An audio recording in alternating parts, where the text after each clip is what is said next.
اور قرآن کا حکم ایک وقت کے لیے نہیں، قیامت کی صبح تک کے لیے ہے۔ تو جب تک ایمان والے ہوں گے اس وقت تک صادقین بھی پیدا ہوتے رہیں گے۔ یہ اور بات ہے اپنی اپنی طلب پہ جس کو جو ملنا ہے وہ مل جایا کرتا ہے، اپنی اپنی طلب کی بات ہے۔ بزرگوں کے پاس جا کے خالی تعویذ پوچھے تو تعویذ نہیں، آؤ جا کے ہمارے پیروں کے پاس جا کے خالی اثرات اتارو پہلے تو کوئی اترتا، کبھی وہاں جا کے پوچھو تو صحیح کہ کتابوں سے ملانا کیسا ہوتا ہے، نگاہوں سے ملانا کیسا ہوتا ہے۔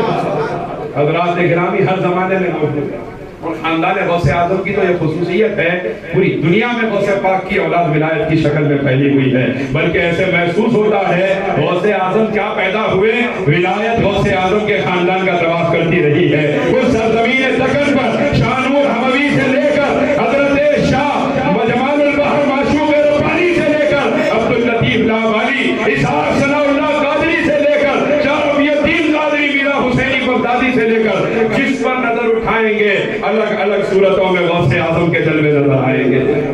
یہ سب غوث اعظم کا خاندان ہے جو چمک رہا ہے، اور یہ حیدر کرار کے خاندان کی وہ عظیم شاخ ہے جس کی روشنی سے کائنات روشن نظر آ رہی ہے۔ حضرات گرامی میں عرض کر رہا تھا کہ آپ کے نانا جان حضرت ابو عبداللہ سمعی رحمۃ اللہ علیہ نے ارشاد فرمایا اس عورت سے کچھ دیر کے لیے آپ نے آنکھیں بند کی اور ارشاد فرمایا میں نے لوح محفوظ میں دیکھا ہے کہ تیرے بچے کی عمر مکمل ہو چکی، اب یہ دوبارہ زندہ نہیں ہو سکتا۔ اب میں آپ سے پوچھوں لوح محفوظ کون سی دکان پر ملنے والی کتاب ہے؟ کوئی پریس میں چھپتی ہے لوح محفوظ؟ لوح محفوظ کسی ٹریڈرز میں مل جاتی ہے، پبلیکیشن میں مل جاتی ہے؟ نہیں، لوح محفوظ وہ کتاب ہے جو اللہ کے عرش پر ہے اور قیامت تک کی انسانیت کی تقدیریں اس کے اندر لکھی ہوئی ہے۔ اب آپ غور فرمائیں کہ اللہ کا احسان ہے سنیوں پر، اللہ کا احسان ہے قادریوں پر، اللہ کا احسان ہے چشتیوں پر، اللہ کا احسان ہے نقشبندیوں، سہروردیوں، تیموریوں، شداریوں، کبریوں پر کہ اللہ نے ہمیں اہل سنت نے پیدا کیا اس طبقے میں کہ جس میں اکابرین صرف پریس کی چھپی ہوئی کتابیں دیکھ کر نہیں بولتے، زمین پہ بیٹھ کر آنکھ بند کرتے ہیں، لوح محفوظ دیکھ لیا کرتے ہیں، کائنات کو دکھا بھی دیا کرتے ہیں۔ حضرت عبداللہ سمعی نے فرمایا اس کی تفسیر میں نے دیکھی ہے، اس کی زندگی اب مکمل ہو گئی ہے، یہ اب دوبارہ زندہ نہیں ہوگا۔ فرما کے اندر چلے گئے، تقدیر الہی کے سامنے کیا ہو سکتا ہے؟ یہ فرمائے واپس چلے گئے، جانے کے بعد سرکار بڑے پیر غوث اعظم دستگیر کھیلتے ہوئے 5 6 7 برس کی عمر ہے، غوث پاک نانا جان کی خانقاہ میں کھیلتے ہوئے اس عورت کے قریب سے گزرے، ارشاد فرمایا کیا بات ہے؟ اب آپ سوال یہ پیدا ہوتا ہے کہ جب غوث پاک نے پوچھا تو اس عورت نے سارا واقعہ غوث پاک کو سنایا۔ اس عورت نے یہ نہیں سوچا ان کے بڑے کچھ نہیں کرے تو یہ بچہ کیا کرے گا، اس عورت نے یہ نہیں سوچا ان کے بڑوں سے جو کام نہ ہو سکا اس بچے سے وہ کام کیا ہو سکتا ہے۔ وہ عورت جانتی ہے یہ بچہ صرف بچہ نہیں، حیدر کرار کے خاندان کا بچہ ہے، یہ علی مرتضی فاطمہ زہرا کے آنگن کا پھول ہے، یہ کربلا والوں کی اولاد ہے، بچہ بھی ہے تو کائنات کے بڑے بڑوں سے بڑا ہو جاتا۔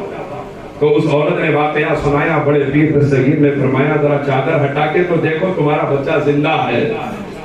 اس عورت نے جیسے ہی چادر ہٹائی وہ حیران ہے کہ بچہ زندہ بھی ہے، آنکھیں کھول کے ماں کو دیکھ بھی رہا ہے۔ اب یہاں یہ بات سمجھ میں آتی ہے کہ خاضر نے عبد القادر کو خاضر بنا دیا تھا کہ جب غوث اعظم کی زبان سے نکلا یہ بچہ زندہ ہے، رب کریم نے اسرائیل کو حکم فرمایا اے اسرائیل اس بچے کو دوبارہ زندہ کر دے، کیونکہ عبد القادر نے اسے زندہ کہہ دیا ہے۔ خاضر نے عبد القادر کو خاضر بنا دیا ہے۔ سرکار بڑے پیر غوث اعظم دستگیر رضی اللہ تعالیٰ عنہ کا جب یہ معاملہ دیکھا تو نانا جان نے یہ نہیں سوچا ارے واہ اب اس نواسے کی کرامات پہ خوب چمکے گی خانقاہ، نہیں، آپ نے جلال میں آ کے ارشاد فرمایا کہ اس کم عمری میں اللہ کے راز کو ظاہر کرنے کی کیا ضرورت تھی، اس کم عمری میں اللہ کے راز کو کیوں ظاہر کیا، اور لکڑی لے کے نانا پیچھے چلے ہیں اور غوث اعظم آگے آگے دوڑ رہے ہیں۔ اور یہ حقیقت ہے کہ غوث اعظم کی دوڑ میں ولیوں کی کائنات میں کوئی نہیں آ سکتا جس طرح نبیوں کی کائنات میں کوئی مصطفیٰ کی دوڑ میں نہیں آ سکتا۔ سرکار غوث اعظم دوڑتے دوڑتے گیلان کے قبرستان میں پہنچے،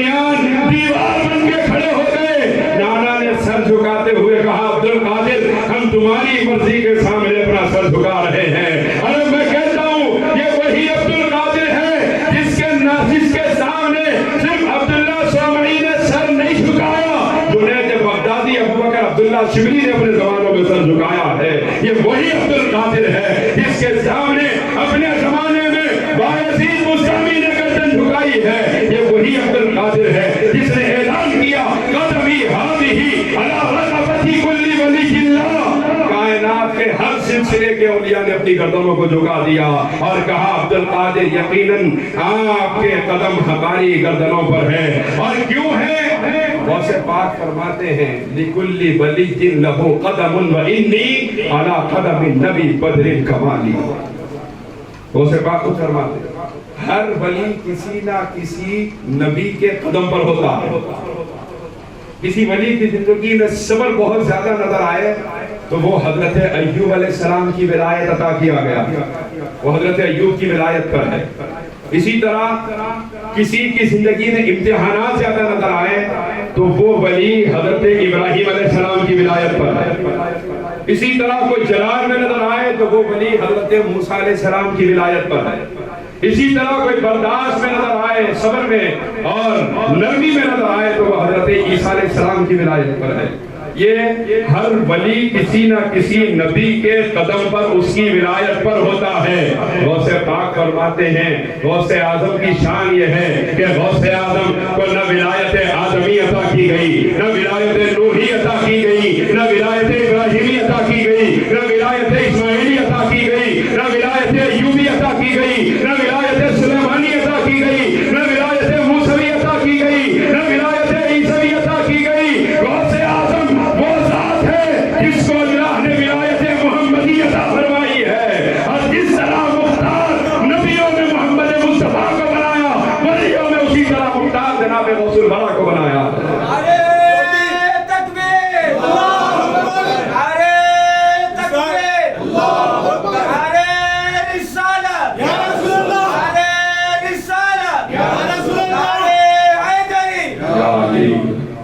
کائنات نبوت میں کوئی تاجدار مدینہ کے جیسا نہیں، کائنات ولایت میں کوئی تاجدار بغداد کے جیسا نہیں ہے۔ اب آپ دیکھیں کس کس نے کیا کیا کہا۔ ایک بات ایک بزرگ کی عرض کرتے ہوئے اجازت ہے اجازت ہے تو پھر تھوڑی دیر انشاءاللہ گفتگو ہوگی حضرات گرامی۔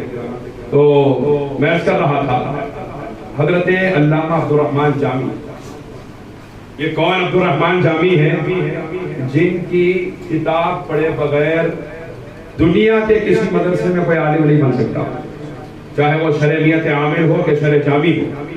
علامہ جامی اس امام کا نام، اس عاشق رسول کا نام ہے۔ ہم کا نام سنتے ہیں زِ رحمت کن نظر برحال زارم یا رسول اللہ، غریبم بے نوائم خاک سارم یا رسول اللہ، یہ انہی کا لکھا ہوا ہے۔ سنم فرسو تجا پاراز ہجرہ یا رسول اللہ، یہ انہی کا لکھا ہوا کلام، مشہور کلام ہے ان کے لکھے ہوئے علامہ جامی رحمۃ اللہ علیہ کے۔ اور ایسے عاشق ہیں کہ صرف شاعری نہیں کیے، عشق بھی اس درجے کا ہے کہ جب مدینہ پاک جانے کا ارادہ کیا حج کے بعد، رحمت للعالمین صلی اللہ علیہ وسلم نے، اچھا خاص بات یہ ہے کہ اس واقعے کو اپنوں نے بھی لکھا ہے اور انہوں نے بھی لکھا ہے جو بزرگوں کی ولایتوں کا انکار کرتے ہیں۔ ہاں اب آپ غور فرمائیے علامہ جامی رحمت اللہ علیہ کیا ارشاد فرما رہے ہیں کہ علامہ جامی کے متعلق حضور کیا ارشاد فرما رہے ہیں۔ بادشاہ کو خواب میں آ کے حضور نے فرمایا کہ اس کو مدینے میں آنے سے روکو، اس کو مدینے میں مت آنے دینا۔ بادشاہ نے روکا، آپ بچ کے پھر بھاگ گئے، نکل گئے۔ دوسرے دن پھر بادشاہ نے خواب دیکھا، حضور نے فرمایا اس کو مدینے میں آنے مت دینا۔ پھر بادشاہ نے پکڑوایا آپ کو اور سزا دی۔ پھر خواب میں بادشاہ نے دیکھا سرکار تشریف لائے، ارشاد فرمایا میں نے تمہیں جو کہا ہے کہ اس کو مدینے میں آنے نہ دینا، وہ اس لیے نہیں کہا کہ یہ کوئی مجرم یا گستاخ ہے، ہم نے اسے روکنے کا حکم اس لیے دیا ہے کیونکہ اس نے جو نعت لکھی ہے وہ ہماری مزار کے سامنے آ کے پڑھنا چاہتا ہے، اور اگر اس نے وہ نعت ہمارے سامنے پڑھ دی، خدائے پاک کی قسم اس کے استقبال کے لیے ہم مزار سے باہر تشریف لے آئیں گے۔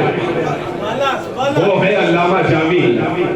اور جب اس علامہ جامی سے جو عرب و عجم کے امام ہیں، جن کی کتابیں آج بھی درس نظامی میں پڑھائی جاتی ہے، بریلی سے نظامیہ سے دیوبند، جہاں سے ہندوستان کہا جائے، جن کی کتاب کے بغیر کوئی عالم نہیں بن سکتا. وہ علامہ جامی سے جب پوچھا گیا غوث اعظم کی شان کیا ہے، آپ نے عرض کیا گویم سے کمالے تجھے غوث الثقلین محبوب خدا ابن حسن آل حسینہ سر پر قدمت جملہ نہاد اندو بھی گفتن تاللہ لقد آثرک اللہ علینا. علامہ جامی فرماتے ہیں کیا کہوں اس غوث الثقلین کی شان جو اللہ کا محبوب بھی ہے، اولاد حسن بھی ہے، آل حسین بھی ہے.